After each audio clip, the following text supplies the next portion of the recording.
Eu vou começar explicando sobre os poliedros e a definição deles. Eles vão ser figuras tridimensionais, na qual as três dimensões que definem ele vão ser o comprimento, a largura e a altura. E esses sólidos, eles vão ser delimitados por polígonos. Esses polígonos são os lados de um poliedro e eles são figuras, no caso, os polígonos, eles são figuras planas e bidimensionais, no qual essas dimensões seriam o comprimento e a altura. Como eu já escrevi, tentando deixar de uma forma mais simples ainda, os polígonos, eles vão ser os lados. No caso do cubo, que é o poliedro inteiro, ele vai ser delimitado por polígonos que são quadrados. E os lados do polígono vão ser arestas do poliedro. E os vértices do polígono vão ser os vértices do poliedro. É basicamente isso. Dito isso, a gente vai usar bastante esses conceitos na relação de Euler, onde é basicamente uma relação matemática que vai relacionar os vértices, que é V, F, que são as faces, e arestas, que são, no caso, a letra A. Vale acrescentar uma observação de que essa relação de Euler, ela é válida apenas para poliedros convexos, que isso vai ser explicado melhor por Sofia. Eu vou falar sobre poliedros côncavos e convexos. O côncavo, ele é um segmento entre as extremidades fora do poliedro, ou seja, se eu traçar uma reta daqui até aqui, ele vai sair do poliedro, ou seja, ele é côncavo. Mas se eu traçar uma reta no convexo entre as suas extremidades e ele continuar contido, ou seja, daqui até aqui, ou daqui até aqui, ele é convexo. Agora, falando um pouco sobre a classificação dos poliedros, eles são classificados de acordo com a quantidade de faces que cada poliedro tem. Aqui eu coloquei as principais nomenclaturas para essa classificação de acordo com as faces. Tem várias outras, mas essas são as principais. E aqui eu coloquei alguns exemplos. No caso, tetraedro vai ser 4, pentaedro 5, hexaedro 6, heptaedro 7 e octaedro 8 faces. E icosaedro vão ser 20 faces. Ou seja, a única coisa que vai mudar, basicamente, é o início, é o prefixo da palavra, que vai ser de acordo com a quantidade. E aqui é visível a quantidade de cada face em cada poliedro. E eu quis trazer para conseguir alcançar um entendimento melhor. O que são poliedros regulares? Poliedros convexos, que são formados por polígonos regulares e congruentes. E aí, todo poliedro regular é um poliedro de Platão, que são infinitos em dimensão, mas todos vão dar esses 5 aqui. Que uma forma mais fácil de lembrar deles é formando essa palavrinha aqui, que é TODI, T-H-O-D-I, que são com as iniciais dos poliedros de Platão. Por exemplo, o tetraedro regular, que tem 4 faces triangulares, por isso 3 aqui embaixo. O hexaedro regular, que tem 6 faces quadrangulares, por isso 4 aqui embaixo. Octaedro regular, tem 8 faces triangulares, por isso 3 aqui embaixo. O decaedro regular tem 10 faces pentagonais, por isso 5 aqui embaixo. E o icosaedro regular tem 20 faces triangulares, por isso é o 3 aqui embaixo do triangulares.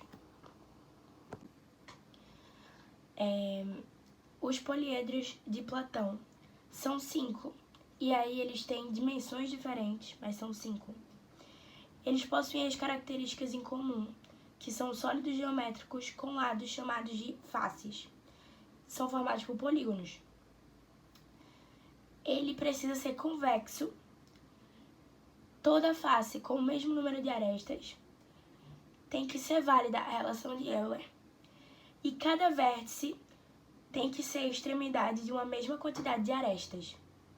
E eles são esses 5, que é o tetraedro regular, o hexaedro regular, o octaedro regular, e o decaedro regular e o icosaedro regular. O conceito de ponto, reta e plano são considerados os elementos iniciais da geometria de posição. O ponto, ele não tem dimensões. Já a reta possui comprimento, porém não possui largura. O plano, ele é ilimitado em todas as suas direções, ou seja, tudo isso aqui é o plano. Além disso, o espaço ele é formado por infinitos pontos. Os pontos que pertencem a uma mesma reta são chamados de pontos colineares. Já os pontos que fazem parte de um mesmo plano são considerados os pontos coplanares. Fala um pouquinho dos postulados de determinação, divisão e inclusão. Os postulados de determinação dizem que dois pontos distintos determinam uma única reta.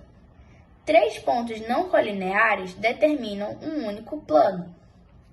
Os postulados da divisão dizem que um ponto divide uma reta em semirretas, ou seja, o ponto O vai dividir a reta, essa reta aqui, na semirreta OA e OB. Uma reta divide um plano em semiplanos, ou seja, essa reta aqui vai dividir esse plano em semiplano 1 e 2. Já os postulados da inclusão dizem que entre dois pontos sempre é possível adicionar um terceiro ponto, ou seja, entre os pontos A e B, você sempre vai conseguir adicionar um ponto C, por exemplo. A reta formada por dois pontos distintos de um plano está contida nesse plano. Sobre a posição relativa entre reta e plano. A reta e o plano podem ser paralelas ou concorrentes. Quando a reta e o plano são paralelos, o vetor da reta é ortogonal ao vetor do plano. Mas quando a reta e o plano são concorrentes, os vetores não são ortogonais. Ser ortogonal significa que quando os vetores da reta e do plano são aproximados, eles formam um ângulo de 90 graus. Quando a reta e o plano são paralelos, significa que a reta pode pertencer ou não ao plano. Quando eles são concorrentes, a reta obrigatoriamente pertence ao plano. Meu nome é Maria Luísa Lisboa e eu vou falar sobre as determinações de planos, ou seja, quais são as condições necessárias e essenciais para que um plano ele exista, né? Então, um plano ele pode ser determinado por... Eu trouxe aqui 4 condições de existência, digamos assim. O primeiro é quando tiver 3 pontos não colineares. O que são, no caso, pontos não colineares? São pontos que não pertencem a uma mesma reta, ou seja, não é possível colocar os 3 pontos numa reta só. Se a gente pegar aqui esse exemplo, né, desse plano alfa, nós temos um triângulo, e eu pegar o ponto AB, eu não vou ter todos os pontos em uma reta só. Então, quando isso ocorre, é considerado pontos não colineares, sendo assim, considerado um plano. Segunda condição é quando existem duas retas concorrentes, ou seja, vão ser duas retas que em algum momento elas irão se cruzar, né, ou se encontrar.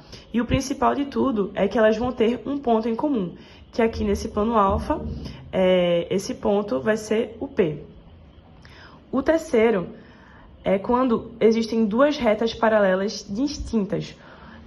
Então, aqui a gente tem, né, as retas R e S, elas são paralelas, porque, no caso, elas não vão se encontrar, não vão se cruzar em nenhum momento, né?